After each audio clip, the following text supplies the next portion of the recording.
Morning, Dr. Paring. Welcome in our program, GIAN Course. Good morning, sir. Good morning. My pleasure, sir. Thank you. So, we are taking a few minutes to join most of the participants. They are connected. So, it will take few minutes to connect. Yes, sir. Yes, sir. That's fine, sir. That's fine. So, I'm there only. So, once we are ready, just let me know, sir. Okay, sir. Okay. Thank you, sir. Yes, sir. Thank you. Thank you so much.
all the participants, and welcome back in this last day of the first tutorial session of this GIAN Course program. Am I audible? If anyone can confirm. Pushpa? Yes, sir. Yes, okay. Thank you, sir. So, in this session of tutorials, we are having some interaction with the incubation center, and also in the last we'll have a practical demonstration from the laboratory of microbial genetics. So, as you know, all the participants that we will get in touch with the theoretical aspects of probiotics, how these probiotics can be developed at the commercial level. We have a very good interaction today with this.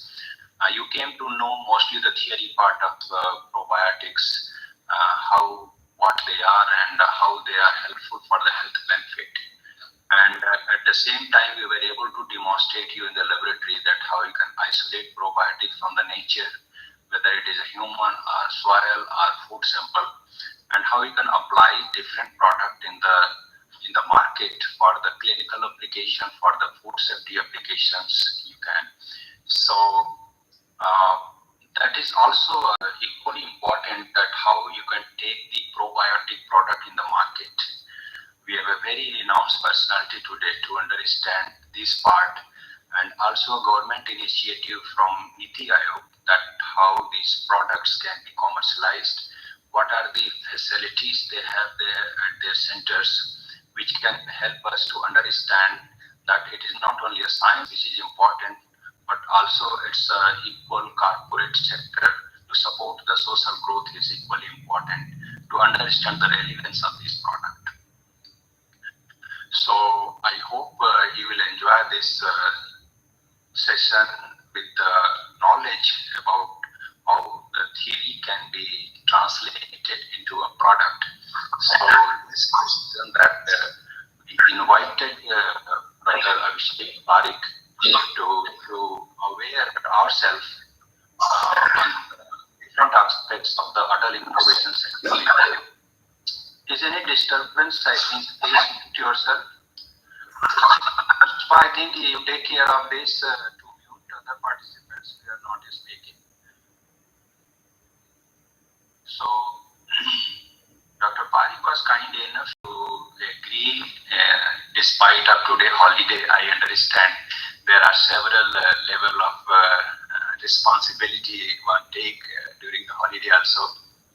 So I will have quick look at his excellence career. Dr. Parikh, Abhishek Parikh is a Chief Executive Officer at Atal Incubation Center, Vanasli. The incubator is supported by Niti Aayog Government of India, and it is one of its kind incubator in India, which is solely focused on the women's startup. Dr. Parikh has over 15 years of experience in the corporate sector and come with the senior level industry experience, more than 10 years in the top rated bank in India, and his wide experience in working capital finance and other related product across the sector geographies of Rajasthan gives him good understanding of different businesses corporate section. He mentors and he is on advisory board of different startups. He is a head of entrepreneurship cell at Banasthali Vidyapith, Rajasthan, and chair a professor for Center for Research in MSME and promotion of entrepreneurship in the women at Banasthali Vidyapith. Dr. Parikh is instrumental in end-to-end setting of the incubation center at Banasthali and sits on the jury of various government initiative program related with the incubation center. So with these kind words, I invite Dr. Parikh to interact with our participants and show the most of the facility they have there at their incubation center, so that they get in touch and one day maybe a kind of platform to interact with the Vanasthali Vidyapith related with this center. Over to you, Dr. Parikh. Thank you so much, sir, for the generous introduction. If you allow, can I share my screen and then start the presentation, please? Or you can use this here. Yes. Bottom. Yes, I can. Dr. Yes. Parikh, Thank you, sir. you spend 30 to 45 minutes of your deliberations and 50-minute interaction. Right. So we have to finish by 12 o'clock, right? Yes. No issue, sir. You can take your time. That's fine. Good morning, all of you. I understand that some of us are students, scholars, and we have some senior faculty members, associate professors, and professors also. So I will be general in my discussion, but wherever you feel like asking a question, feel free to stop here and ask. Otherwise, we can have 15-20 minutes at the end of the presentation also for a brief discussion. But given the variety of people we have, so I'll be very general and try to cover my presentation within 30-35 minutes. So I hit the incubation center at Banasli. We are India's first and the largest women-centric business incubator. I give you some background of how this started. So at Banasli, we have been teaching entrepreneurship for over 25 years or so. But it was more of a theoretical course, which we used to be one of the courses in some of the programs. But then 2015 or so, we realized that entrepreneurship is coming up in a big way, and we need to create platform for students so that they can also see themselves becoming entrepreneurs. So we revived the entrepreneurship set, started doing some activities, and then soon realized that when you motivate the students to become entrepreneurs, you have to provide platforms also for them so that they can convert their ideas, unique ideas into businesses. And that's when we realized that we have to set up an incubation center. In 2016 or so, we started thinking of setting up an incubation center. Well, it was a new at that time and did not have much of expertise across India. So only a few people in Bangalore used to have some expertise in this. So we used to invite them and started talking about what exactly is an incubation center, what kind of programs we have to do. Because we had a very limited understanding of incubation center. We were thinking like an academic, like academics, and incubation center is more like a corporate. And so then this scheme from NITI Aayog came up, where the government of India mentioned that they want to set up world-class incubation centers across India. And this special purpose vehicle called Atal Innovation Mission was set up by NITI Aayog, and we applied to the scheme and got, I think, one of the initial 10 AICs were set up by the government, and Banasli was one of them. That's how this this idea of setting up an incubation center came up, and then it became India's first women-centric incubator. And over the last 6 years or so, we have become India's largest women-centric business incubator. So, I mean, for the students and scholars specifically, I think this picture some of us might have seen. If anyone of you can quickly, talk about this, what exactly is this? Can anyone anyone define this? What exactly is this?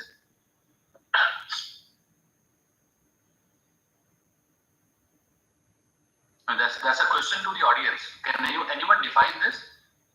What you are seeing here.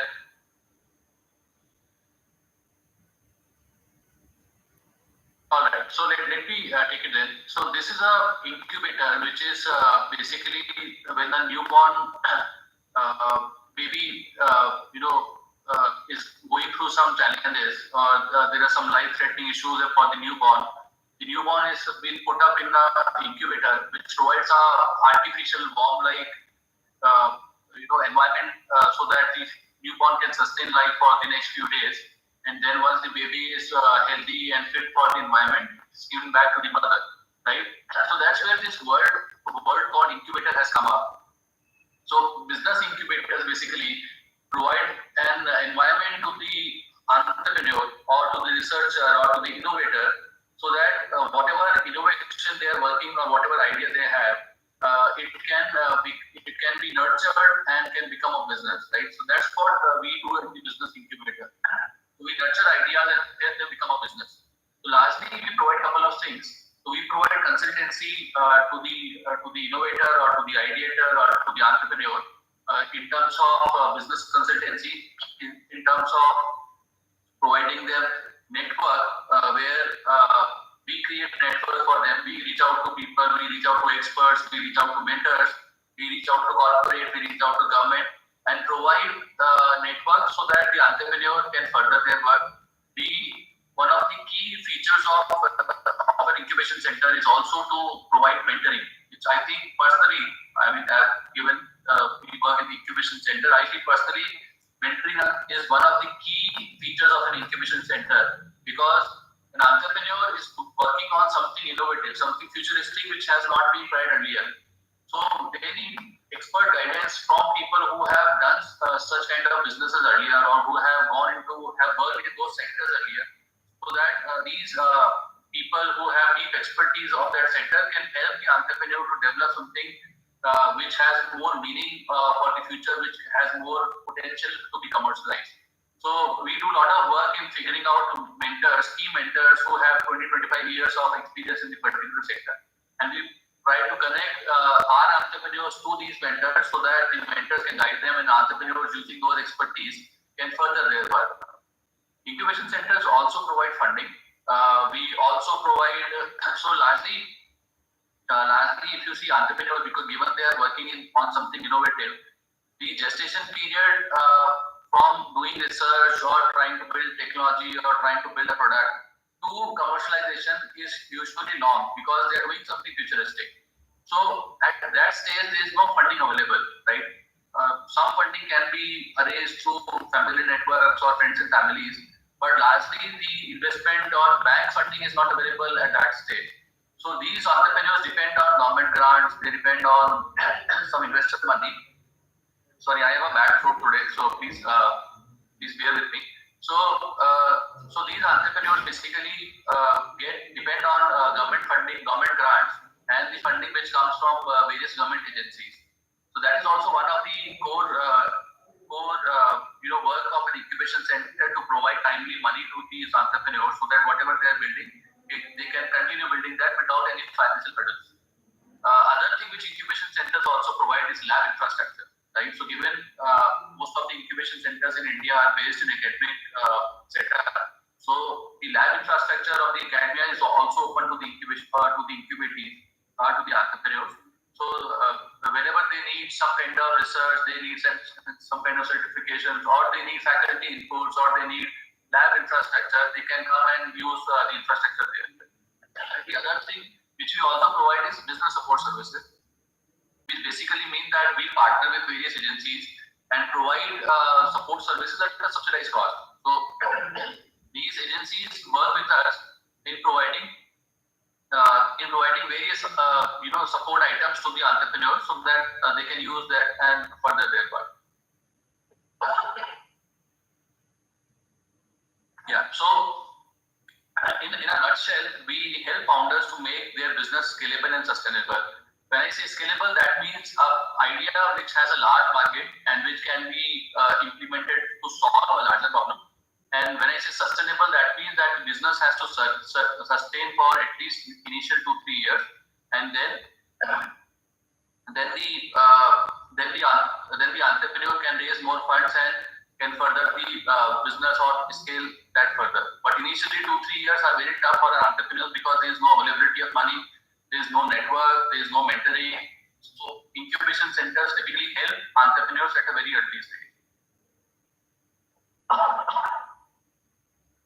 So at AIC at Banasli, we have various government, we have been supported by various government agencies. So Niti Aayog is a flagship scheme. Then we have support from Ministry of MSME.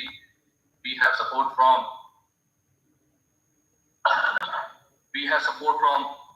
Ministry of Electronics and IT. We have support from Startup India. We have support from Department of Science and Technology, and we provide various grants, funds through these ministries. This is a snapshot of the entrepreneurs we have supported over the years. So I think largely we have covered almost all parts of the country now. And in fact, we have startups from Leh and Ladakh also now, Northeast also. In fact, Andaman and Nicobar Islands also we have supported as startups. So I think we are pretty much spread now. These are the programs we do with various stages of startups. So we do work with micro entrepreneurs, where if somebody is doing a small job, or say running a boutique or a beauty parlor or something else, or doing something at home, which is not scalable as such, but they're doing some small business, so we support them. We also do pre-incubation typically for students and research scholars. We do incubation for high potential startups, typical startups who are leveraging science and technology. We also work with growth stage entrepreneurs who have already done some kind of work and now need some more support to scale further. And we also do corporate innovation programs where we partner with corporate and try to bring the corporate and the startup together so that they can together build the product and startup gets a very good network and a test bed so that they can quickly implement the product with the help of the corporate. So largely we work with all stages of startups, including idea stage to prototype stage to MVP to implementation commercialization stage and to with startups who have reached a certain scale. And we also offer funding at each of these stages. So we have funds from different ministries. So at idea stage, we provide funding up to rupees 7 lakhs in the form of a grant. At the prototype stage, where the startup having an idea and a proof of concept now wishes to have a working prototype, we offer funding up to rupees 20 lakhs. We also offer funding for commercialization up to rupees 50 lakh. And once the startup has already done some kind of a review or has reached a certain scale, we offer funding up to rupees 1 crore to the startup in the form of debt and equity. So we support startups at all of these stages.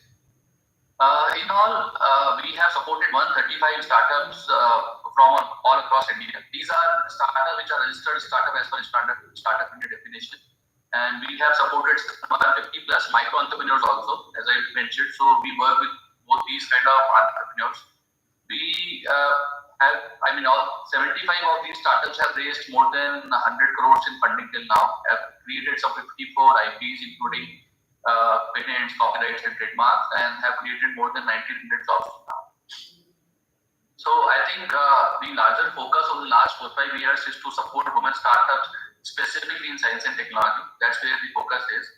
I give you some examples of entrepreneurs of what they are doing. It will give you some practical experience of what exactly startups are and what kind of impact they are building. So this is Vidhi.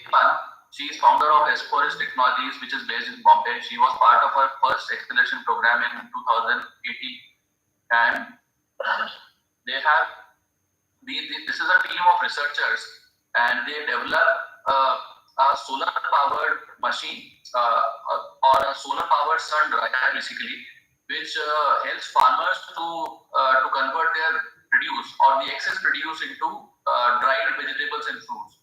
You might have seen dried tomato or some dried chilies or dried olives. Basically, so what they do is their machine, which they have created, it's a patented machine.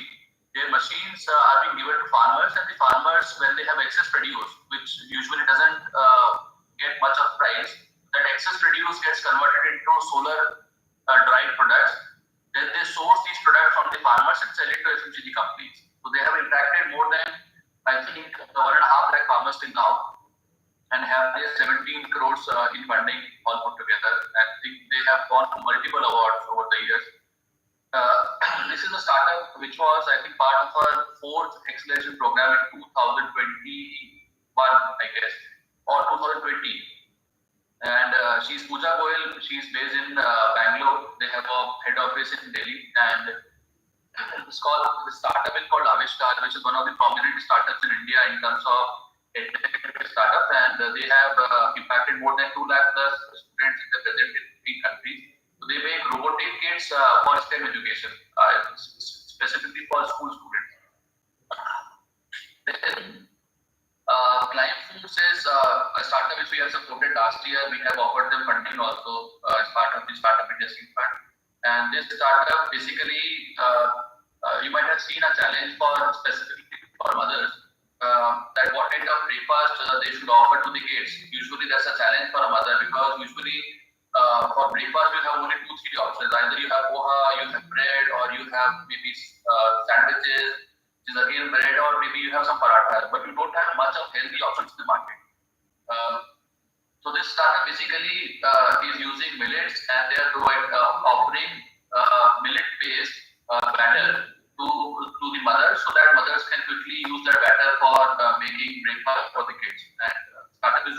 exceptionally well. This is startup which is based in Maharashtra, was part of my first incubation program, and they offer sex education to adolescents, specifically in the school education, and have also provide mental health education to kids. Specifically after COVID, they have pivoted to mental health education, and has been doing good work over the years.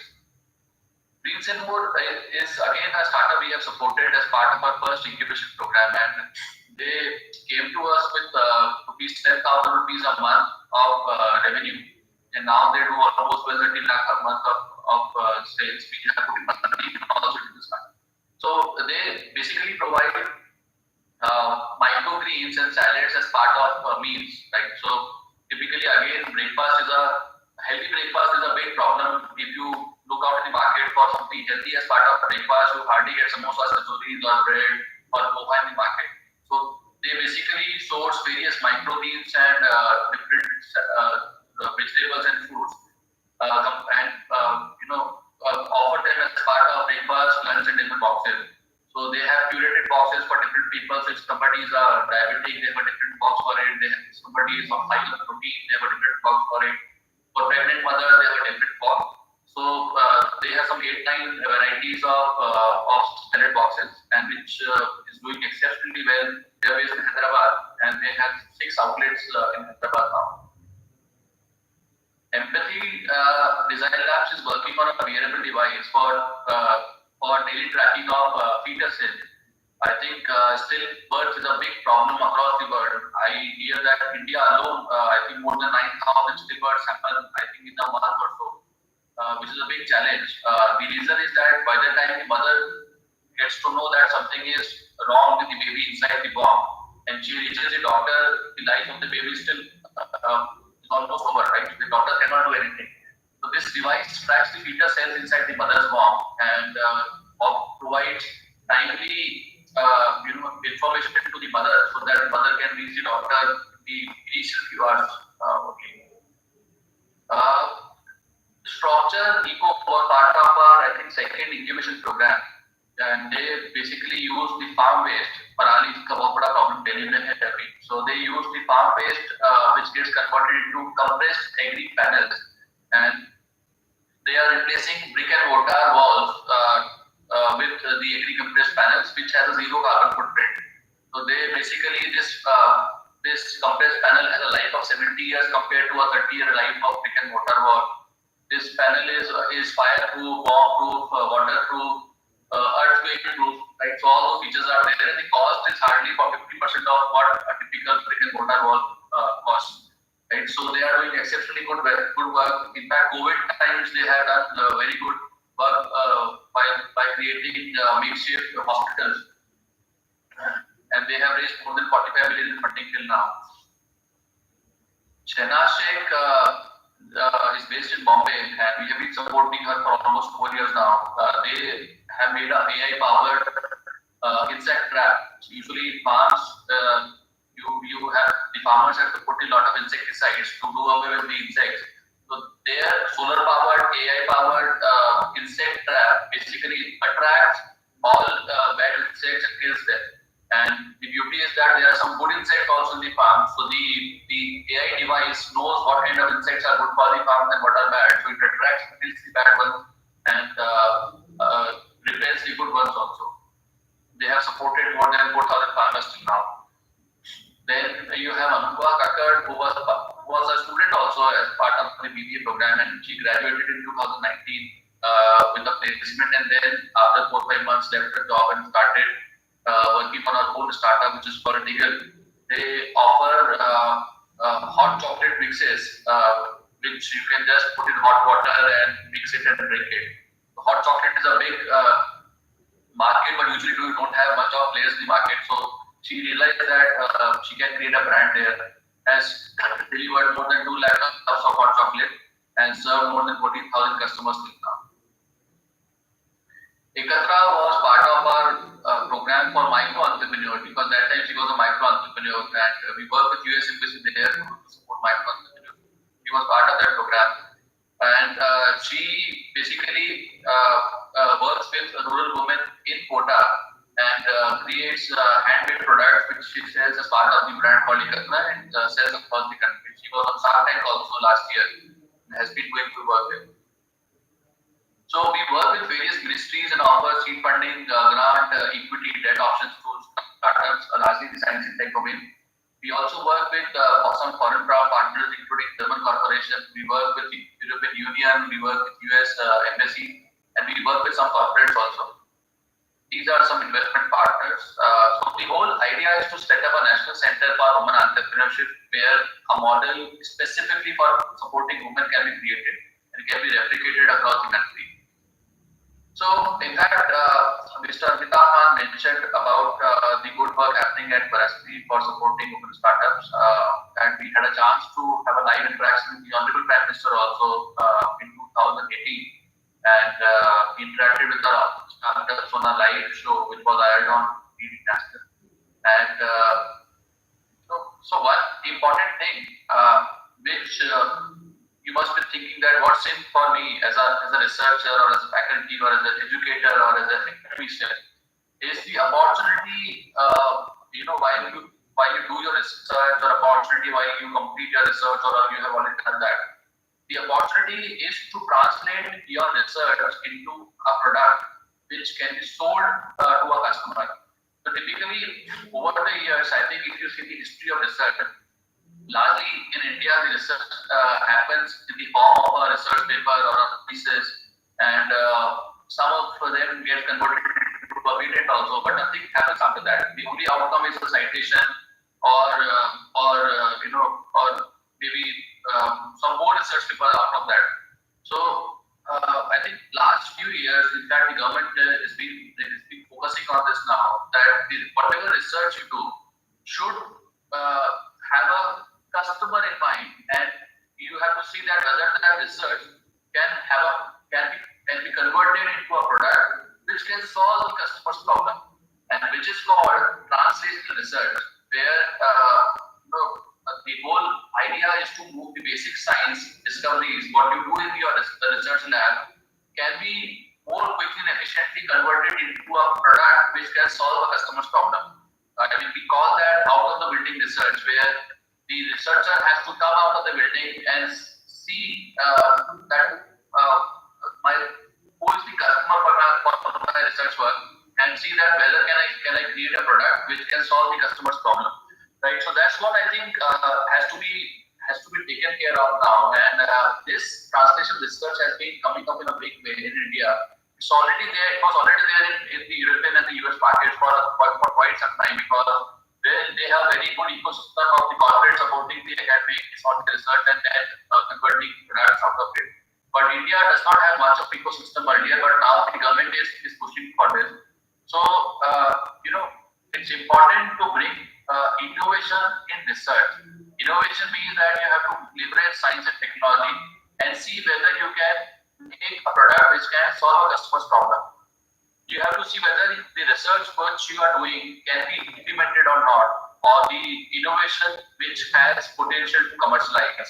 And finally, the innovation which can solve real world problems. That's what is coming up in a big way now, and we have to wake up on this reality of the market and see whether we can,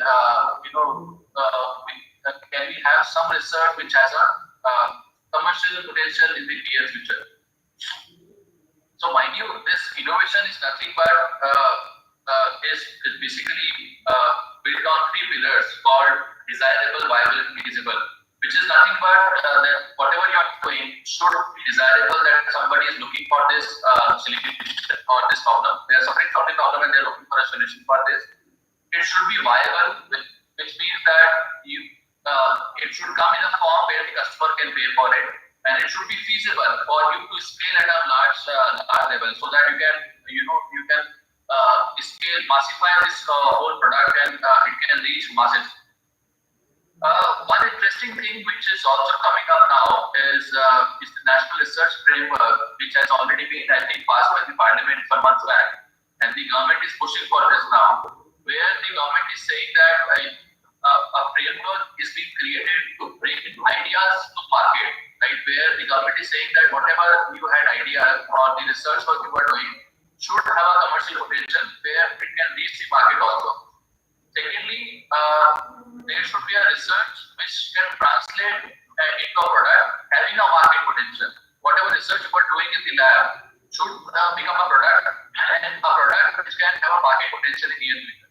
that's what the government is also saying. The background of the National Research Framework is such that 50% of the funding will come from government and 50% funding will come from the corporate. So the corporate has a very active role to play in developing the research work or the product, and the corporate will ensure that the product once come out of the research lab should have a market potential. That's what the government is also emphasizing now. I have been I have been noticing the various government grants over the years. I can very frankly say that last couple of years there is a strong transition from research-based funding to innovation-based funding now. Whatever government is proposing now should have or the government is supporting through grants or some other funding, should have a very innovative mindset to their research work also. So that's what change in the mindset at the government level is also coming up, which will certainly percolate down to the funding with the government for the research work. When I say translational research, I'll give you some 2-3 examples of how translational research has been converted at Banasthali also. So one of our faculty, Dr. Sufia Khan, was doing some research work of removing fluoride from water. I think Rajasthan, in some parts of Rajasthan, there is a strong problem of fluoride, and people are not able to drink water. And if they drink that fluoride-laden water, it has a lot of health issues also. So she's trying to build a portable product which can be put up in rural areas, and people can use it and remove fluoride from water. She is, I think, at the stage of PRL 5 or 6, and has already raised a crore or so in funding and has been doing good work. Although the product still needs some kind of robustness so that it can be scaled for masses. But I think overall that's a very good conversion of research work into a marketable product. Another success story which we have is from Dr. Sarika Gupta, who was part of she's a faculty at Department of Life Sciences at Banasthali, and she was doing some research work it was in 2016 or 17 or so, and then she started interacting with the incubation center, and we over the years have converted her research work into a commercial business model. Basically, she has developed a product which kind of detoxifies dyed water biodegradably. So usually you have a lot of when the cloth is dyed, it releases toxic water into the soil bed and the river bed. So basically, her product detoxifies that water, and detoxification happens biodegradably. So it doesn't harm the environment. It does not have use of chemicals, and the water is as good as drinking also now. So she has already commercialized the product. The product is being used by various MSMEs in Rajasthan. In fact, the government of Ministry of MSME in Rajasthan, they are helping her to reach out to more manufacturing units across Rajasthan, so that a big problem of textile waste can be solved. It's a big problem in Rajasthan, specifically in pockets of Pali, Jodhpur, where you have poppy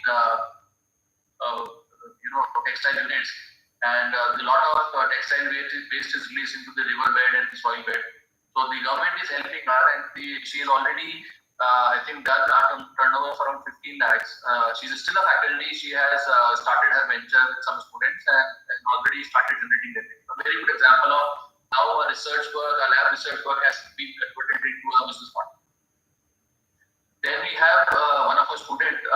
She just graduated last year, and she was working on a project as part of a BTech, where she thought that can't we have an IoT device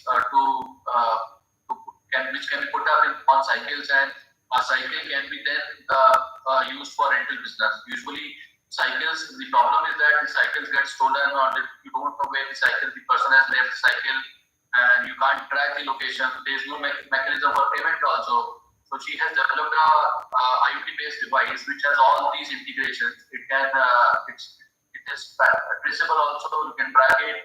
The payment gateway is also been set up. The IoT device is almost complete. So we have given her some grant, and hopefully next 2-3 months she will have a product which can certainly be used in cycles and help solve a big problem. So these are some examples of how a research work, how a student project has been converted into a business model with the help of an incubation center. So quickly, just for the benefit of some of the participants here, I'll just talk about the kind of programs we do. All these informations are available on our website also. You can visit the website and you can apply suitably. If you want to discuss, feel free to reach us separately. So as I mentioned, we work with micro entrepreneurs. We support them in capacity building, understanding business model, understanding the uses of technology. We also work with early stage women startups who are in science and technology domains, and we support them through the incubation program, which is called Womenpreneur. We offer funding through the TIDE program, which is supported by the Ministry of Electronics and IT. And there we provide grant up to rupees 7 lakhs for ICT based, where you have technology, information communication technology, for idea and prototype development. We also provide grant up to rupees 10 lakhs for hardware prototype development. That's part of the PhD Prayas program. We also provide a grant up to rupees 20 lakhs under the Startup India Seed Fund for development of prototype and MVP, where the startup still is researching something and needs support for the next 1 year so that they can convert their prototype or MVP. We also provide funding up to rupees 50 lakhs as part of the Startup India Seed Fund for scaling up, and then you have fund up to rupees 1 crore under the Department of Science and Technology SSS scheme, seed support scheme, where we provide funding for scaling up. These are the programs and very much available on the website. You can explore that and feel free to reach us if you wish to discuss further. So that's all I have. I'll be open to questions now.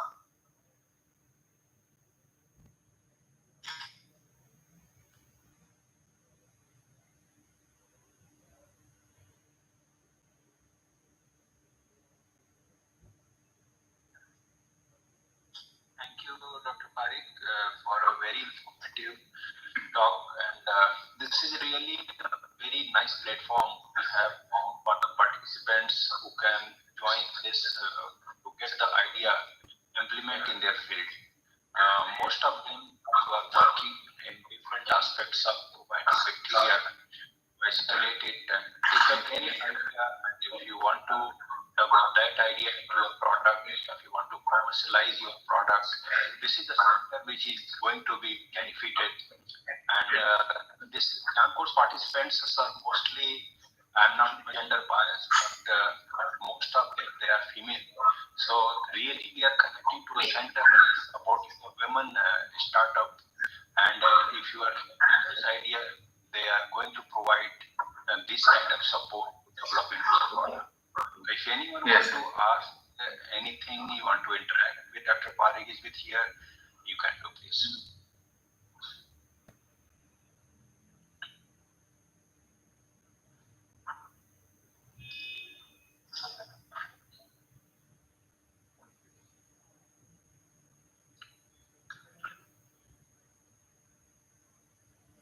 All right, so they don't have any question. That's fine, sir. That's fine. I think if some of you wish to discuss this separately also, feel free to, I can share our official email ID and you can,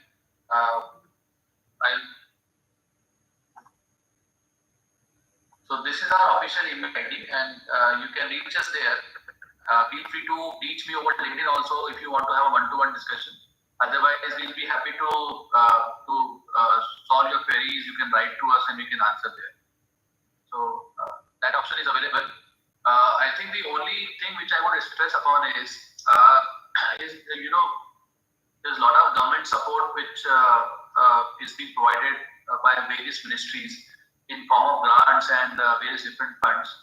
The only thing which the government is emphasizing is that the research should have an innovation element into it, and the government is not saying that a researcher has to become an entrepreneur. That's not the idea of the government. The government is only saying that the research should convert into a product. Now, the opportunity for researchers is that either you convert the product, sell it yourself, or you convert the product and transfer the technology to somebody else who can use your product to sell to the customer, and you can get some royalty, or you can transfer the patent rights also. So there also the government of India has set up technology transfer offices in each of the zones. So for I think for the North zone you have IT Delhi as one of the technology transfer offices. In the East you have KIT University as one of the technology transfer offices.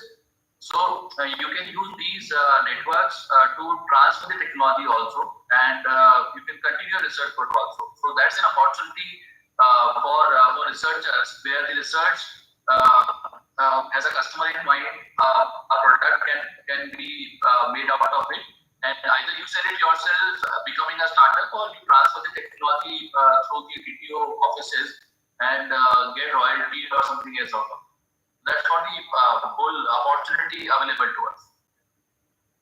Yeah, this is the very practical, and it may help all the participants because either directly or indirectly they are working on the probiotics and their product. But most of the time it remains in the journals or the theoretical parts of the publication or thesis somewhere on the almari or library. But those things which are there in the library should come forward in the social service. How it is going to help the next generation will read only that my father was working on this, and that will not take into idea. And students are they are coming with a new idea. They have something new things, innovations, and a new mind in their views. But they want that kind of platform which Manasthali is supporting actually. So I mean, because of some reason they might be not asking this time, but it is a very informative what I understand. And I will share all the contact number which is also available on the website of Manasthali Vidyapeeth. One can log in and go there and to interact and talk to him. Because such kind of a lecture which is directly linked with the commercial viability. So if you work only on the theory part, nowhere it will be recognized. What Dr. Parikh is suggesting that the government is also supporting that way. That whatever you do in the laboratory, we are ready to help you. Otherwise, a scientist cannot be a corporate and you cannot go in the market to sell a product. So they can transfer their technology to help in that direction. So Dr. Parikh, we are very thankful from the organizers. I'm thankful to you and for your kind words and help that you have provided from the remote. Thank you very much for being with us. Thank you very much. Thank you, sir. Thank you. Thanks for the opportunity to interact, sir. And as I mentioned, feel free to reach us if anyone of you wishes to discuss further. Thank you so much, sir. Thank you. Thanks, sir. Have a nice day. Thank you, sir. Same for you. Thank you. Shall I log out now? Yes. Oh, pardon? Thank you. Say something. I mentioned that. Can I log out? Yes. So nice of you. Thank you, sir.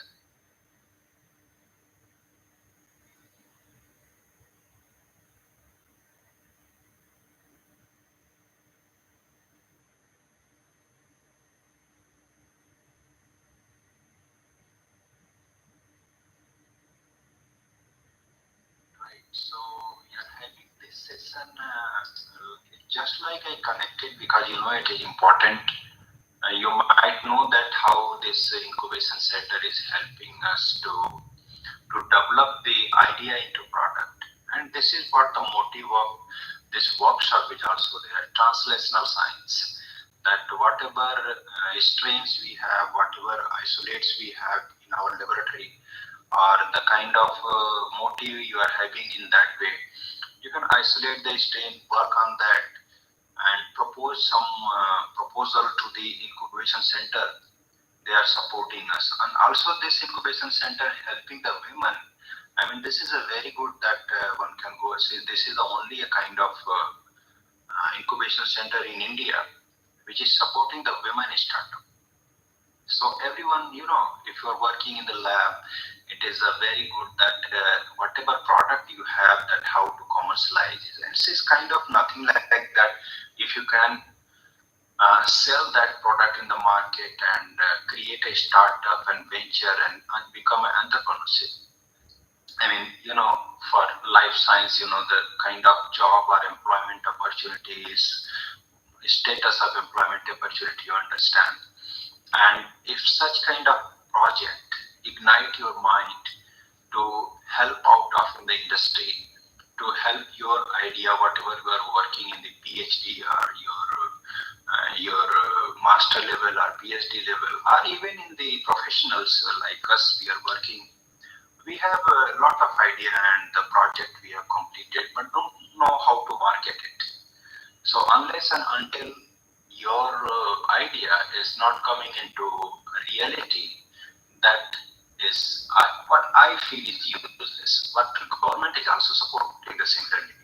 That is not denying that you don't do research. You do the basic research, which is important. But at the same time, we should search out these kind of centers where you can think of that, okay, I have this idea and how it can be commercialized. So, I mean, what I thought that I should connect you to some incubation center. So we talked to them and they kindly agreed that yes, we can deliver, because I think anybody who is working on probiotics are related to it's not only a probiotic, it's application of probiotic in human. You have several applications. It's not only a probiotic, you have a human science also.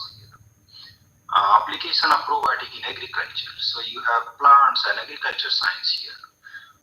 Microbial production, large scale metabolite production, their application. It's a kind of interdisciplinary approach to develop into a product. So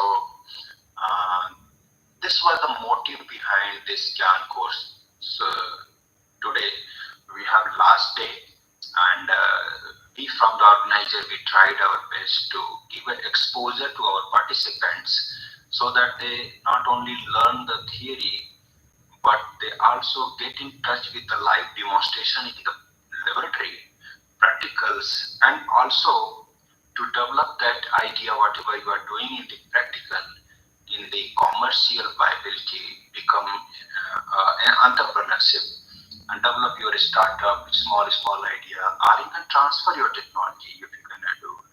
The other persons are ready to catch it and work on the different aspects of this entrepreneurship and startup regulatory system. They can manage them. So this is what the motive from my side.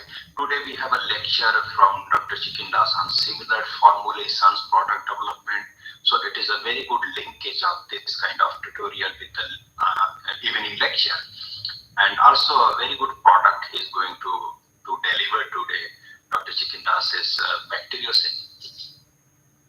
Bacteriocin is one of the wonderful projects we are working in our laboratory and found that it's a kind of a magic bullet from the probiotic. Till date, it was not recognized by the scientific community. They were working on the different aspects of probiotic, but no one was thinking as a bacteriocin that can have such a vast level of application, not only as antimicrobials. Earlier, it was think that the bacteriocin produced by these lactic acid bacteria is a kind of antimicrobial peptide, antimicrobial compound. But trust me, in the last 10 years, worldwide research has demonstrated that the bacteriocins are not only antimicrobials. They have shown anti-cancer property. They have shown modulation of gut microbiota. They have shown bile salt reduction activity, and also the induction of immune system, the immune modulation. And these bacteriocin producing strains, they come into gut and hair. They kill the pathogen on the one hand, they inhibit the growth of pathogen on the one hand. But secondly, these peptides are known to modulate the gut microbiota and immune modulation. See, so it's a kind of not only they are antimicrobials, but they are also modulatory to the immune system of the host and also the microbiota of the host. And by correcting the microbiota, you can correct the disease of that person. That kind of correlation study has also come into picture that can be used. So bacteriocins is a kind of molecule which is secretory in nature, and when it is secreted outside as a probiotic, say by lactic acid bacteria, when they are secreted outside in the medium, they perform several functions. What we have seen in our laboratory, actually, you can use as a oral health probiotics by bacteriocins. You can use as as a drug, antimicrobials are developed as an alternative antibiotic. The beautiful thing of bacteriocins, I mean, Dr. Chikindas is going to talk in the evening, so I will not elaborate too much to know your eager eye. So you listen a lot there, but it's a kind of very good alternative of antibiotics. Most of the antibiotic we are using today, the bugs are developing resistance day by day because of its overuse and this multi-drug resistant bacteria. They have come up with this, and clinicians have no options to take which antibiotics against these MDR issues has come a lot.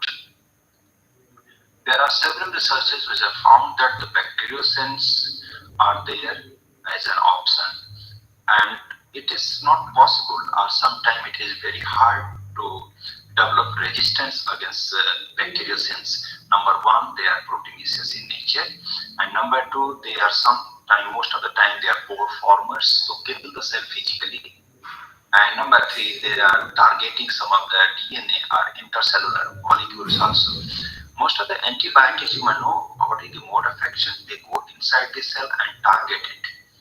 So it's a cellular target. So bacteria develop resistance against it. Here it is a multi-target. Bacteriocin targets is a kind of pore formation, cytosolic effect, is also interact with the DNA. So it's a sudden multi-target approach and paralyze the cells to die. And cell doesn't understand how I was killed. So it's a kind of physical disruption most of the time. And gene doesn't follow the path of developing resistance. So it can be developed as a resistant. It can work as an anti-cancer modulation of immune system. So how the bacteriocins of probiotic are developing that resistance? It's a kind of bacteriocin of probiotic can be developed as a product, can be used as a postbiotics, can be applied in different aspects we'll see in the evening.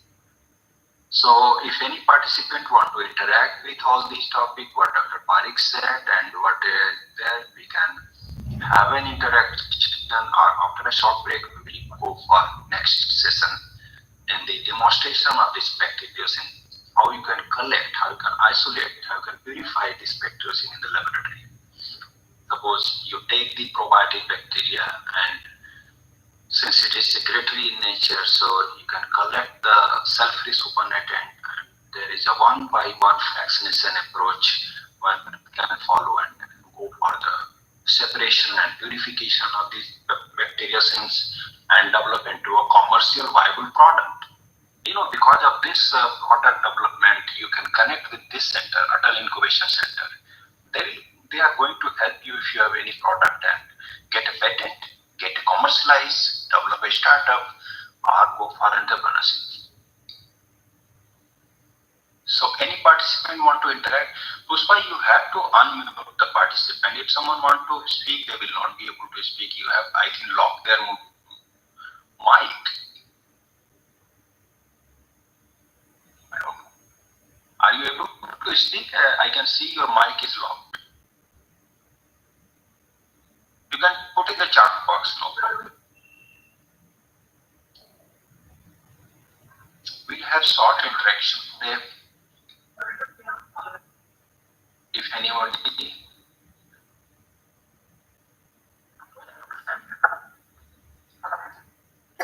if some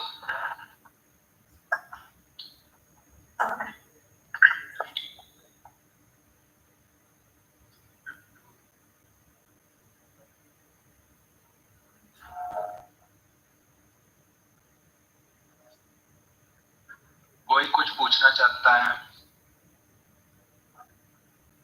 कुछ भी नहीं. See, this could be interactive.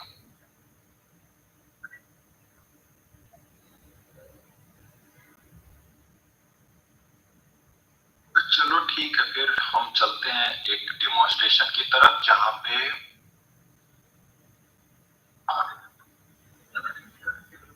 in the lab we demonstrating the purification part of bacteriocin today.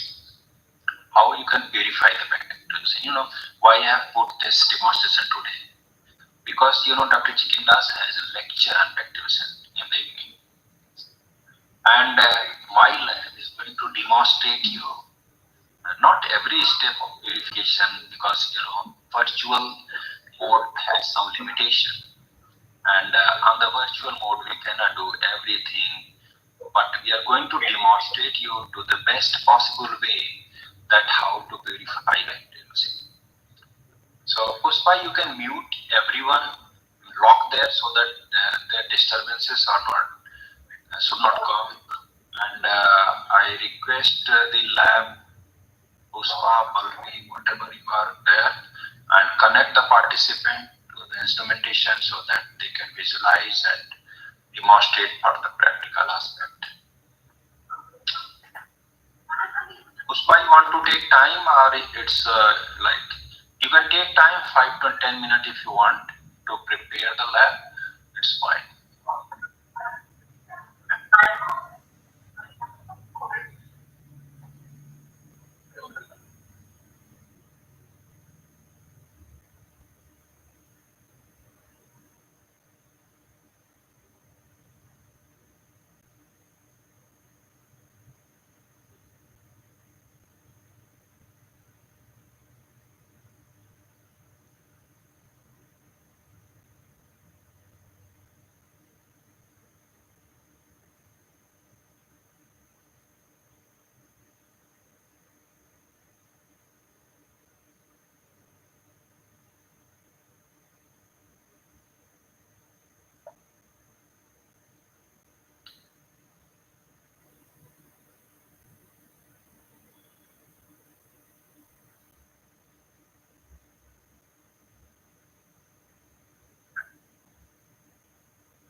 So who is connected, Puspa or Palvi? Palvi, can you hear me? Yes, sir. Are you ready or you will take time? Yes, sir. Right, sir. But you use your caller mic, I think it is not audible.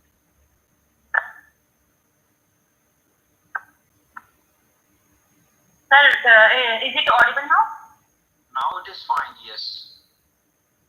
Okay. So Please this go part. ahead. Okay. So good afternoon, everyone. I'm Pallavi under supervision of Dr. Santosh Kumar Tiwari in the Microbial Genetics Laboratory, Maharshi Dhyanand University, Rohtak. So basically, our lab is dedicated to characterization of probiotics, characterization for the application of the probiotics in different fields like for food safety and for clinical approach. So characterization of the probiotics as we learned earlier, so it is in the terms of like probiotics, their probiotics properties, their antimicrobial nature, their biofilm inhibition nature. So our laboratory have different lab isolates of probiotics, some of lactobacillus strains and enterococcus strains. So we had already learned about probiotics. They have number of good properties which initiate us to for research of probiotics. So basically, what is the scenario is these probiotic bacteria in growth conditions, they generally secrete number of metabolites. Basically, they secrete this in as competition to inhibit their phylogenetically related strains. So we have to go from culture conditions to the purified bacteriogen. So firstly, we have to grow our desired strain in their optimum medium or the required medium, like in MRS. So we have to inoculate our strain in the medium and incubate at their standard conditions like 37 degrees Celsius for 24 hours. So after the full growth, we have to check the growth of the strain in terms of optical density. After the complete growth of strain, we have to collect the cell-free supernatant of the strain. So for collection of cell-free supernatant, firstly we have a fully grown culture of the strain, then centrifuge the culture at 10,000 rpm for 4 degrees Celsius. So after centrifugation, we get cell-free supernatant. So here we have a cell-free supernatant. If we are discuss a little about cell-free supernatant Sulfate supernatant is generally a heterogeneous mixture. It comprises a number of things like it's having lactic acid, having diacetyl, having hydrogen peroxide, and along with this metabolite, it also has some proteinaceous compounds like bacteriocin. So, in this session, we learned about the purification of bacteriocin. We had already clone culture, then we had collected sulfate supernatant, which is heterogeneous mixture.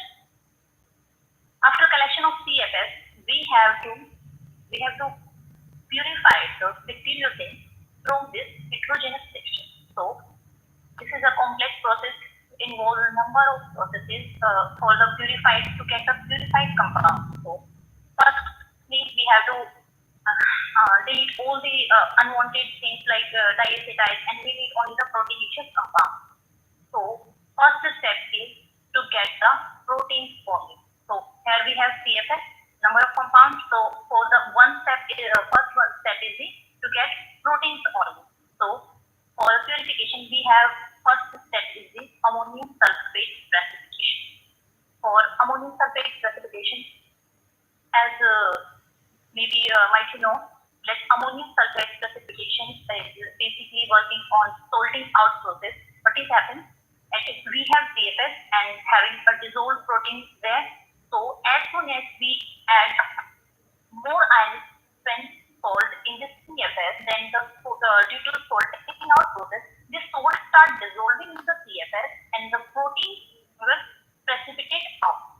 So basically, after ammonium sulfate precipitation, we get protein precipitate out and salt dissolved in the CFS. So for further more purified products, we do this ammonium sulfate precipitation in gradient. So firstly, we have to dissolve ammonium sulfate will be saturated from 0 to 30%. We add salt to saturate it up to 30%. So we have to take the CFS and have to take the ammonium sulfate salt according to their 0 to 30% saturation, add the ammonium salt and get the precipitate. Then the protein precipitate dissolved in their buffer.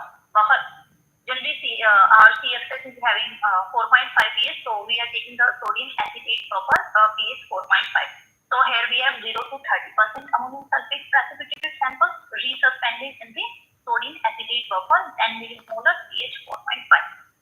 So now we have excluded out the large size protein due to low saturation. Next, we are going to more saturation. Then we have to go for 31 to 50% precipitation. So now we have to get smaller size than the 0 to 30% saturation. So here we get the protein pellets again resuspended in the sodium acetate buffer. Again much saturated than 50% to 90% ammonium sulfate precipitation. So here we get 51 to 19% ammonium sulfate precipitated samples resuspended in sodium acetate buffer. So here we have the sample. So we have to desalt this solution because it contains a high amount of salt. So for the desalting, we have to do the dialysis process. So basically, dialysis is a diffusing based process. In this, we have to take a dialysis membrane. This is a dialysis membrane. We are having 2 kDa of their cutoff. So we have to fill the ammonium sulfate precipitated sample in the dialysis membrane. So there we have to suspend this dialysis membrane in the same sodium acetate buffer, and due to the diffusing process, all the salt present in the sample will diffused out in the low salt concentration buffer. So this dialysis is performed for 24 hours at 4 degrees Celsius. We kept this in the fridge at 4 degrees Celsius for the dialysis process up to 24 hours. And after 24 hours, we get ammonium sulfate dialyzed.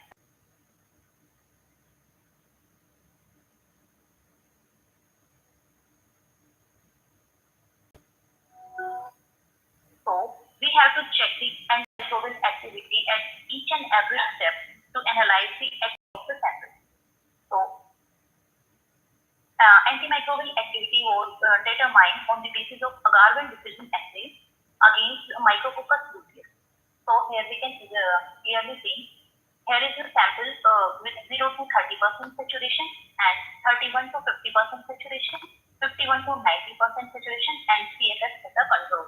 So here we can see that only the 51 to 90% saturated sample shown antimicrobial activity. So we have to choose this active sample for further purification. So here we are up to culture, CFS collection, ammonium sulfate precipitation, desalting through dialysis, and antimicrobial activity. So here we have 0 to 90% ammonium sulfate precipitated dialyzed sample having antimicrobial activity up to 60 mm. So this sample is particularly have only protein. This is a mixture of proteins we have. So we have to go to move ahead for the to get our desired protein. So this is a mixture of protein. So before this, we have an alternate method of than this ammonium sulfate precipitation. Ammonium sulfate precipitation generally more high concentration of salt, so it will further interfere during the chromatography, and it also have to repeat with the dialysis to remove that much of salt. And dialysis membranes are too costly, so there is an alternate method than this ammonium sulfate precipitation, that is ultrafiltration. So ultrafiltration is basically tangential flow filtration. So here we have with the ECTA flux system. This is the ECTA flux system for ultrafiltration.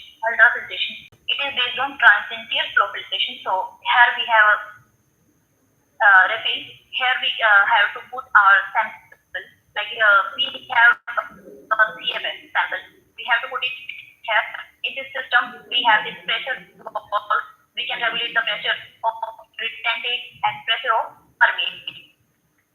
Firstly, we have to put our sample here. Like we have to we need to 4 kg. Our respiration is 4 kg. So we have to get 4 kg of protein. So firstly, put our CFS here, and we have here with different particles like 30 kg, 10 kg, and 3 kg. Then firstly, here put the 30 kg of cartridge. This is cartridge holder, and put the CFS here. CFS is moving from there to this cartridge, and this cartridge is basically like a seed.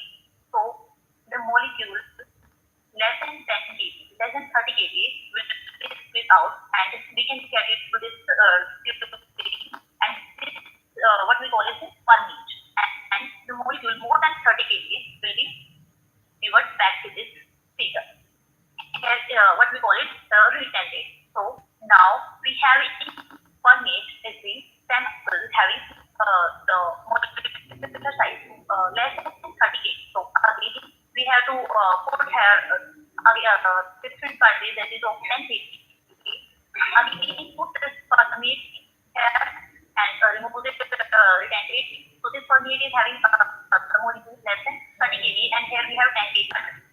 So again, permeate is moved here, and the molecule less than 10 kg will be squeezed out, and we can collect this to this tube, and we get here the sample having the molecule less than 10 kg. Again, take this molecule of 10 kg and put it again here, and use a cartridge of 3 kg. Like we have 3 kg molecules, more than 3 kg will be remain in these retentate tube, and less than 3 kg will be squeezed out. So here we need our molecule, as we know, our molecule 4 kg. So our desired molecule will be the retentate. So take this retentate. Here, this is a one step of purification. Here we get the protein on the basis of their molecular weight. Then after this, we have the step for the purification is using different chromatographic techniques. So wait for a minute. We will demonstrate it soon.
So now in this session, main aim is to get the purified bacterial things.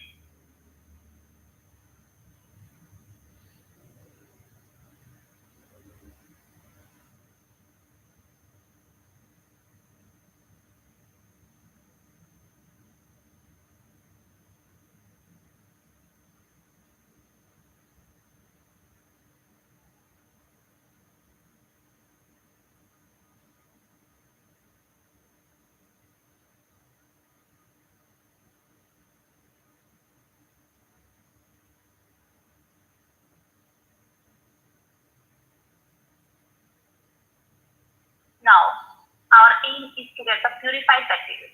So, before the purification, we have to know about our compound, which we have to extract out or purify. So, bacteriogens are generally the ribosomally synthesized proteinaceous compound, and they are secreted to inhibit their phylogenetically related traits. We have learned a lot about probiotics, but the probiotic metabolites, that is bacteriogens, have their own importance. Bacteriogens have number of fascinating properties.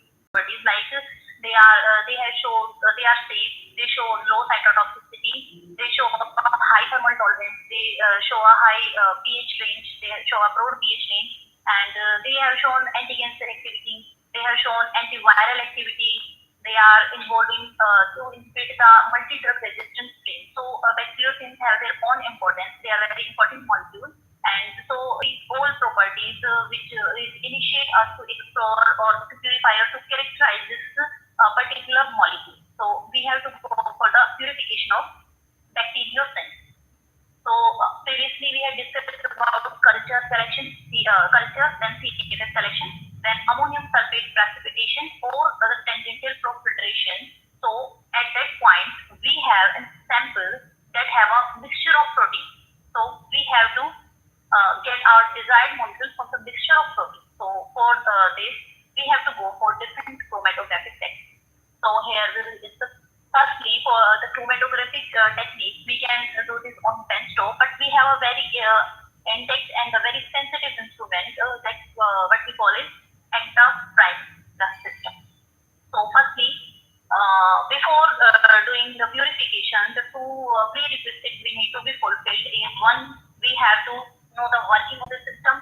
Second, we have to know the concept of the chromatography. We have to be done there. So firstly, have a view of this instrument.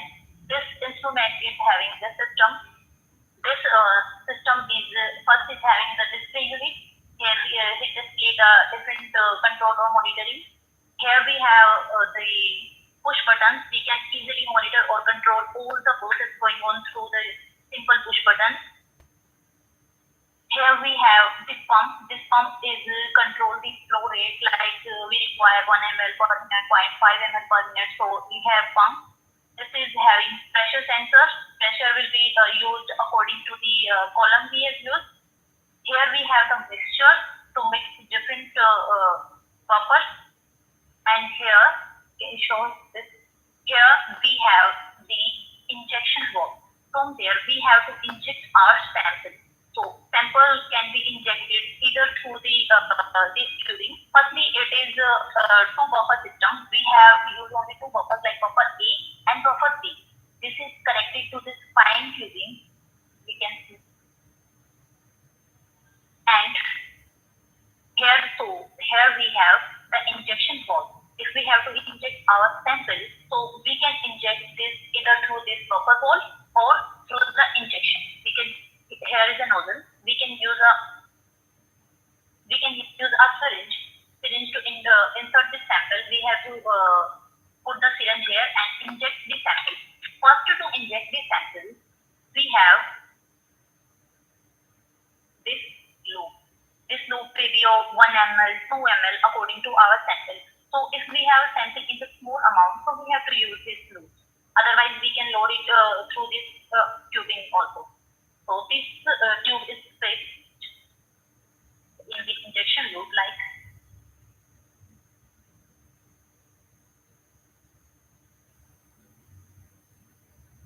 this is a 1 ml sample loading loop.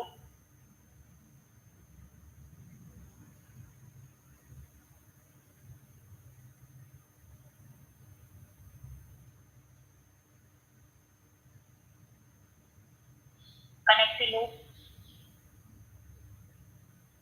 This injection valve is very number of flows there. So we have to put the sample in second to sixth floor. So firstly, use a syringe and take sample. Before injection of sample, we have to equilibrate this flow. So before injecting the sample, like we have already discussed that our sample is in sodium acetate buffer with 4.5 pH. So first we equilibrate this flow with 4.5 pH sodium acetate buffer, like add 2 to 3 ml of sodium acetate buffer. If buffer is more than 1 ml, then it will be discard out in the waste. And so here we have to use inject the sample. So this is the buffer wall. Buffer A and buffer B is injected from there. So we can use different buffer A, have different buffer A load, but buffer B is have only one tubing. It is through this tubing. So again, now we have this UV sensor, F4 absorbent, have attached conductivity meter for the conductivity, and pH sensor for detection of pH. And here we have the diversion loop. From here, sample can be moved either to the waste. Here we have waste tube, either to the waste, or if we have to collect the sample or fraction, so we have can put the instructions accordingly and collect the sample. So this whole process which is going there can be visualized here in the LCD display. So firstly, start the run. So there we have manual run on the screen. Firstly, switch on the instrument from the main plug, and then it takes like 5 to 6 seconds for their self-testing and calibration. Then we have this display having manual run. Press OK using this press button. So here we have number of instructions. We can put our desired condition manually. We have to set method based. We can set the concentration of B. In this instrument, we have only changed the concentration of B, and the concentration of A buffer is changes accordingly. We can set gradients if we required during the chromatography. We can set the flow rate accordingly. We can set the fraction base. We can set the fraction size, like if we have to collect 1 ml per minute, 2 ml per minute, how much. We can set the pressure limit according to our column, like if we require 0.15 bar, and there is a number of options during our chromatographic technique. So after manually add all these, we have to press at start run. This will ask the start run flow must be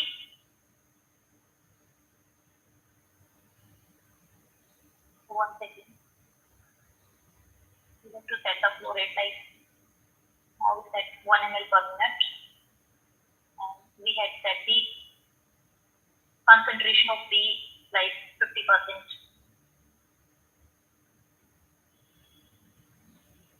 Go to the start run, press OK. This will check your tubing and run start. All the progress is visualized here in the end.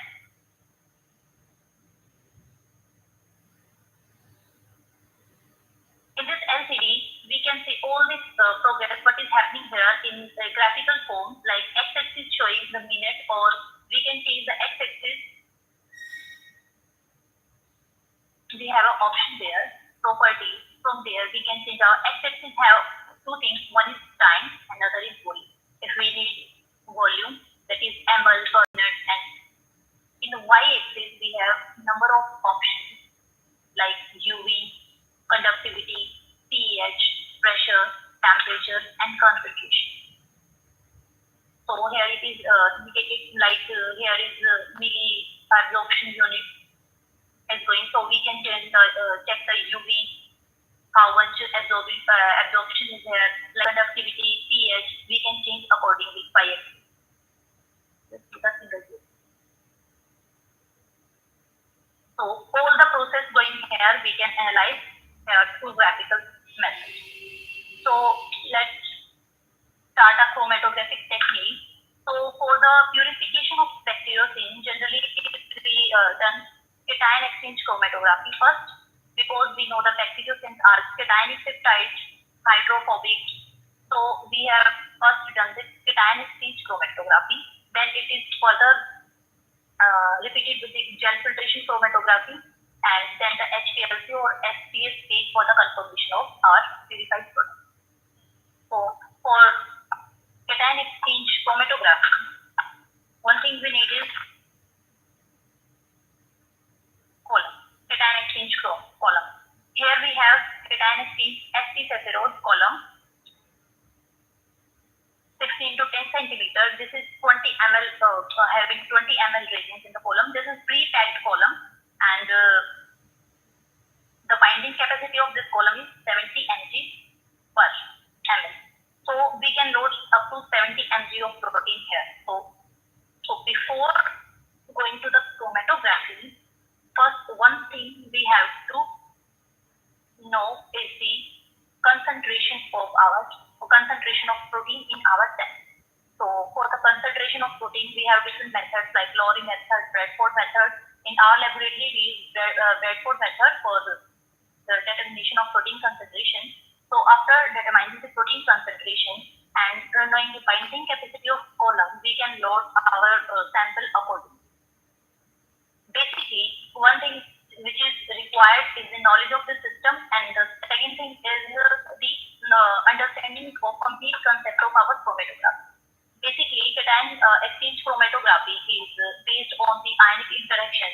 So there is an ionic interaction between our cation bacteriocin molecule and the sp saccharose resins of this column. So we had done this chromatography according to this. So before the starting the sample loading, the first step in the chromatography is the equilibration. Firstly, all the systems should be preserved or stored in 20% ethanol to avoid the contamination. So at that point, we have to our system, before starting, our system is having 20% ethanol. So firstly, before loading the sample, we need to equilibrate our sample with the same buffer in which our sample is resultant. That is like we are taking sodium acetate buffer here. So we can't load the sodium acetate buffer direct, because due to the interaction between the alcohol and the sodium acetate buffer, there is a precipitation. So firstly, double distilled water will be was first passed through all the system. Then all the liquids passing through the system must be pre-filtered through 0.2 or 0.45 microfilter. So anything we are loading here should be vacuum or filter sterilized. So firstly, we have to pass for equilibration. We have to pass double distilled water, and the equilibration we can see through this graphical form. Like if the graph is in baseline, so it is like equilibrated.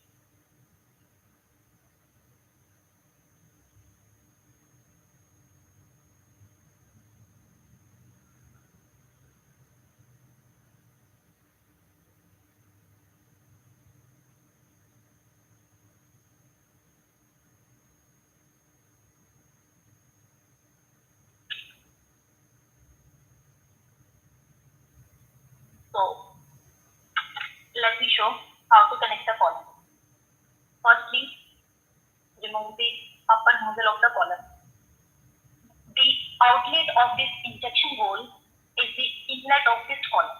So remove it from here. Add few drops of water to avoid insertions of bubbles in the column. It may cause breakage of column.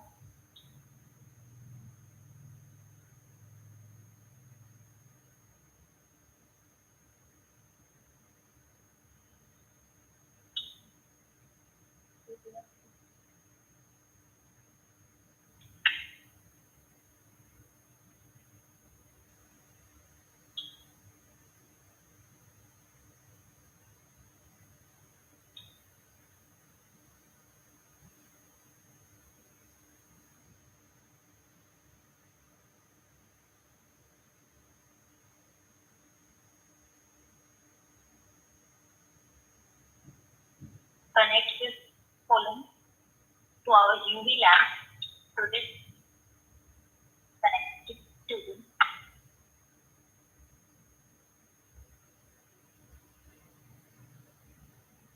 If you work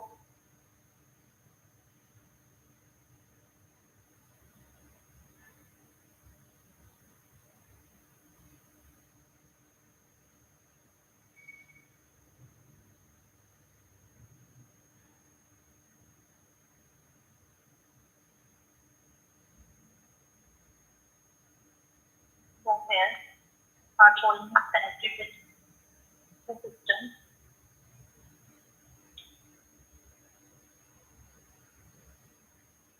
Basically, cation chromatography have first step is equilibration, so that the whole system should be equilibrated with the purpose in which our sample is suspended.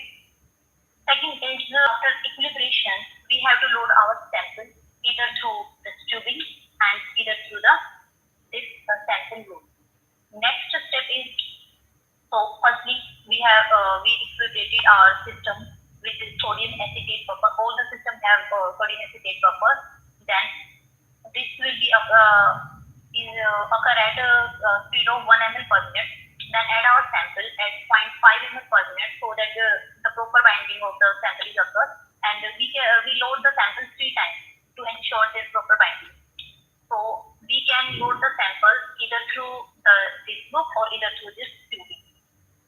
So to load the sample here, we have to take sample in the syringe and attach to insert the syringe here and inject the sample. By default, our system is always at a load mode. So at that point, the sample is only load in the tubing. So for inject the sample, we have to choose the different. Here we have set inject mode posterior. So here by default our system just load.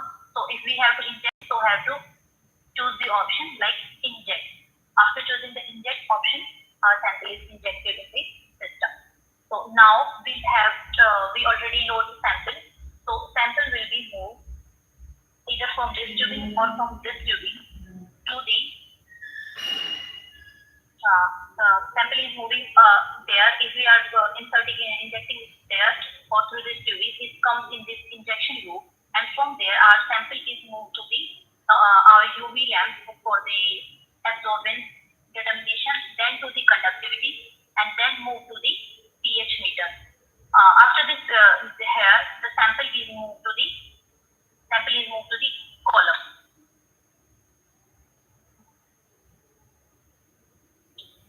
After the loading of sample, we have to wash all the columns with the sodium acetate buffer to remove the unmounted protein. So we have to run the sodium acetate buffer to remove unmounted protein. After washing, then the next step is elution. For elution, we take 0 to 1 molar of NaCl in sodium acetate buffer, which is a high ion instant buffer, which break the bond between this sp-cephalose resins and the cationic molecule, and we get our molecule through this collecting tube. So we get our sample in this collecting. Here is the collecting tube. This operates automatically. We just have to give command there that how much we need to get, like set fraction size, like we need 1 ml fraction.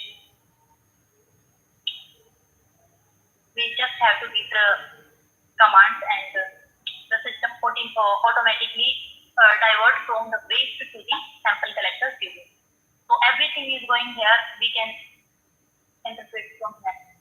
So get graphs like this. Here, this is only motion. To view this, all the software we need is the Prime View software.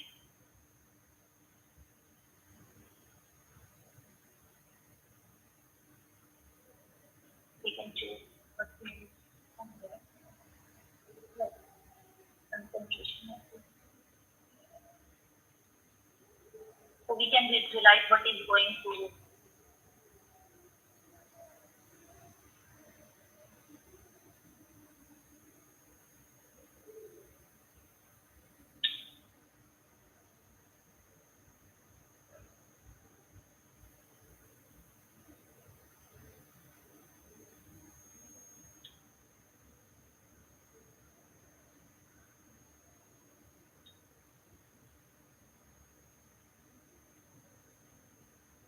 after this, we get graph like this. This graph is showing the illusion, and this is showing the collected fraction.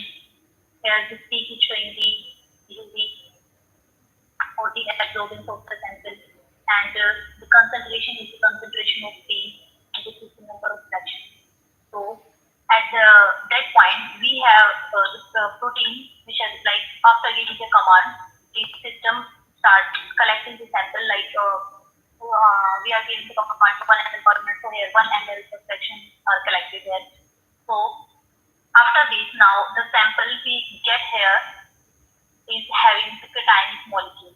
So we have to check their antimicrobial activity. Again, the antimicrobial activity determine using a carbon diffusion assay, and active sample is further loaded on the gel filtration chromatography.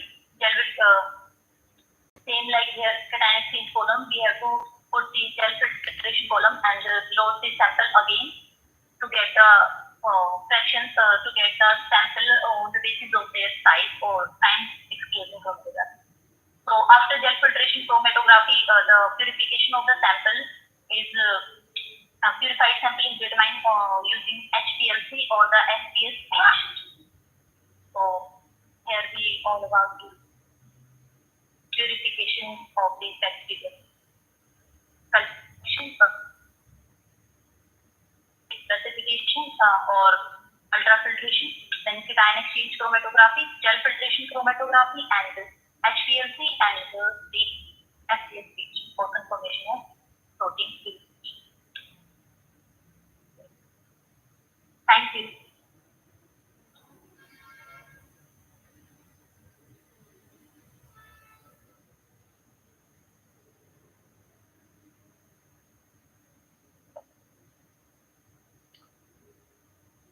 Thank you, Pallavi, for your presentation.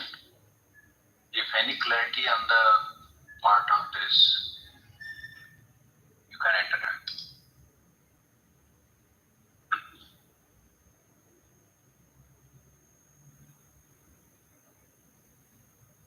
Pushpa, I think you have to unmute. It is locked. Be careful. So, if muted mic is locked, yes, fine. Manoj, you would like to say anything to add Pallavi's presentation? Manoj also have done several times purification of this molecule. Hello, good morning, sir.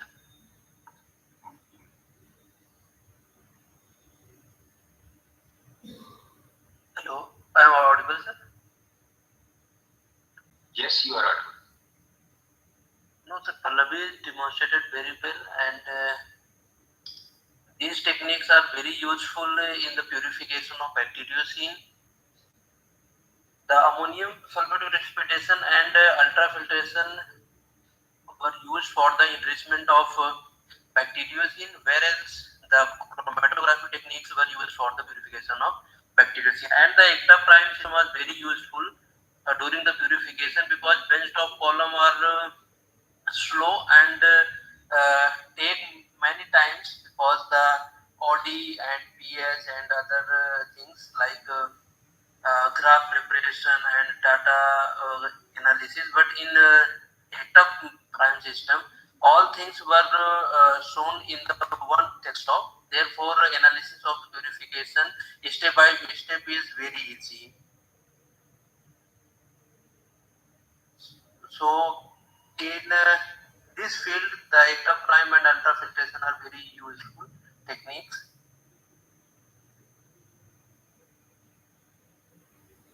That's all, sir. Yes, yes. Thank you, Manoj. Okay. Thank you, sir. Is any question from audience participants? Would like to know how to purify metabolites from probiotics?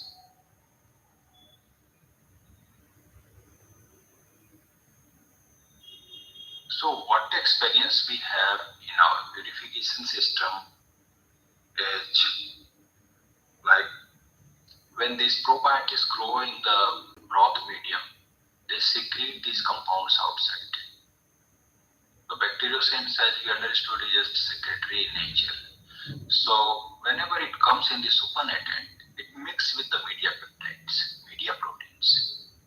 That is the biggest challenge, because the medium you are growing, the medium you are using to grow the probiotics are rich medium, like MRS or TGY or TSY. All these media components, they are having a peptone, beef extract, yeast extract, and they are highly rich in the several proteins and others bioextract.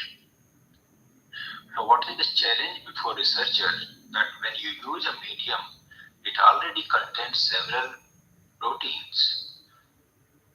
So whenever bacteriocin is secreted, it goes and mix in the supernatant. It goes and mix in the media proteins, media peptides, the small peptides we have in beef extract and tretone we are using as a constituent of the medium, MRS medium.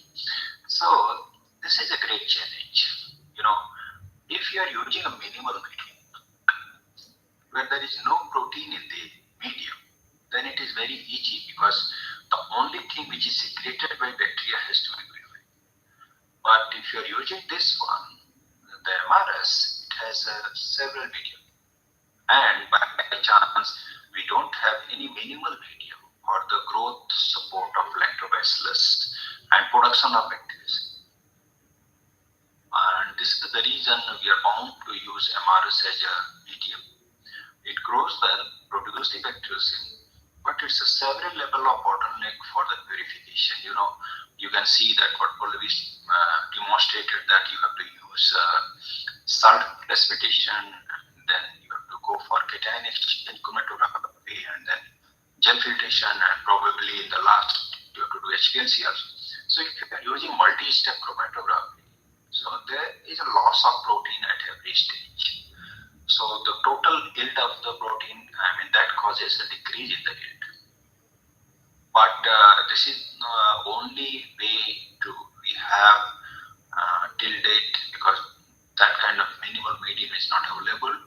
But yes, this is an alternate filtration system is supporting our high throughput production of purified protein in a large scale. There you have to fractionate only. You can use different cutoff size membranes and pass your supernatant and get into a permeate. So if you filter one by one cross into, then you can use that as a fractionated protein, and that purified protein can be checked for activity. You can test on the HPLC to see the level of purity if you have, and this is how you can fractionate with any protein. This is not only for probiotic.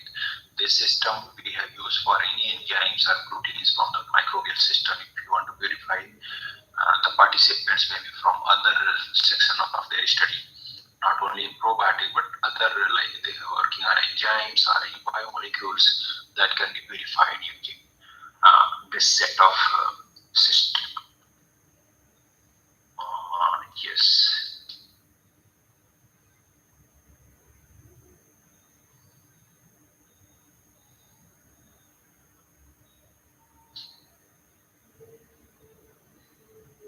All right, no one want to connect, don't want to interact.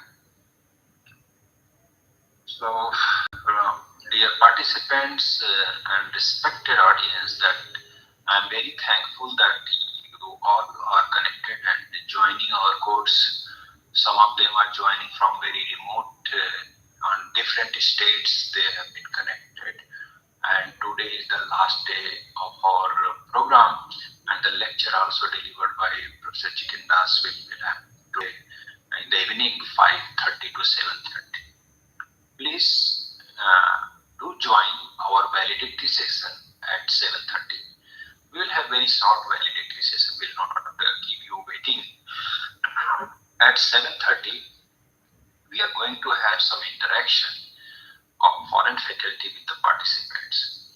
So if you have any questions, or if you want to interact with the foreign expert, Professor Michael Chikandas, at that time, you can post your name on the Google on the group, so that I will keep you asking because it will become ready. So this platform will give a chance to interact the participants with the foreign faculty.